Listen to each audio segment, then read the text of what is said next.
बिस्मिल्लाहिर्रहमानिर्रहीम अस्सलाम वालेकुम। आज जो मेरी वीडियो है ये है पेराडॉन टेबलेट्स और सिरप के हवाले से। पेराडॉन जो है ये टेबलेट्स के फॉर्म में आती है और सिरप के फॉर्म में आती हैं, और इसकी जो फार्मूलेशन है वो है डोमपेराडॉन, इसकी फार्मूलेशन है। टेबलेट जो है ये 10 mg की पोटेंसी में होती हैं और सिरप जो है ये 1 mg पर 5 ml में होती हैं।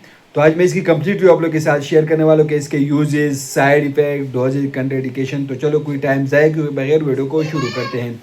सबसे पहले बात करेंगे इसके यूज़ के हवाले से। तो इसके इस्तेमाल की जाती है मतली के लिए, इसके इस्तेमाल किया जाता है बदहज़मी में, इसके इस्तेमाल की जाती है और उल्टियों में इसके इस्तेमाल किया जाता है। उल्टियों रोकने और मतली को रोकने के लिए इसके इस्तेमाल किया जाता है। उल्टियों रोकने और मतली को कम करने के लिए ये मुफीद है। बदहज़मी में इसके इस्तेमाल की जाती है। सीने की जलन के लिए इसके इस्तेमाल किया जाता है।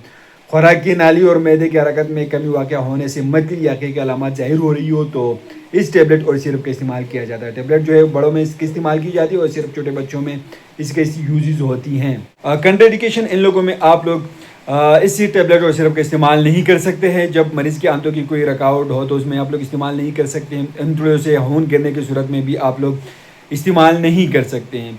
जिस मरीज़ को इस दवा से एलर्जी हो तो आप लोग इनमें इस्तेमाल नहीं कर सकते हैं। तो इसके कुछ साइड इफ़ेक्ट भी हो सकती हैं। इसके इस्तेमाल से ये बदअसरात हो सकते हैं, सर दर्द इससे हो सकती हैं, स्किन पर एलर्जी जो है वो ज़ाहिर हो सकती है और छातियों से दूध हारज हो सकता है। तो ये इसकी साइड इफ़ेक्ट है। तो इसकी प्रिकॉशन ये है कि दवा को खाने से आधा घंटे कबल और सोते वक्त आप लोग इस्तेमाल कर सकते हैं। नहर मुँह आप लोग इसका इस्तेमाल कर सकते हैं। खाने से पहले आधा घंटा पहले आप लोग इस्तेमाल कर सकते हैं। दवा को दिन में 3 से 4 बार इस्तेमाल कराई जाती है। अगर आप लोग टेबलेट इस्तेमाल कर सकते हैं 10 mg तो आप लोग दिन में 2 बार इस्तेमाल कर सकते हो। सिर्फ अगर छोटे बच्चों में आप लोग इस्तेमाल कर रहे हो तो दिन में 2 बार इस्तेमाल कर सकते हैं, लेकिन सिर्फ अपने डॉक्टर की हदायत के मुताबिक इस्तेमाल करें।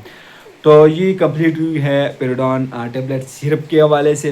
तो ये टेबलेट और सस्पेंशन में आप लोग को मार्केट में मिलेगा। तो ये कंप्लीट रिव्यू है इसे हवाले से। तो उम्मीद करता हूँ आप लोग की इन्फॉर्मेशन पसंद होगी। अगर आप लोग इसकी इस्तेमाल करें तो पहले अपने डॉक्टर से ज़रूर मशवरा करें। हम आप लोग सिर्फ मालूमाती वीडियो बना रहे हैं, ये भी एक मालूमाती वीडियो है। तो आप लोग को वीडियो कैसे लगी लेकिन हमें कमेंट करें, हमारे वीडियो को लाइक करें, चैनल को सब्सक्राइब करिए, हमारे फेसबुक पेज को लाइक करें, ट्विटर अकाउंट को जरूर फॉलो करें। शुक्रिया।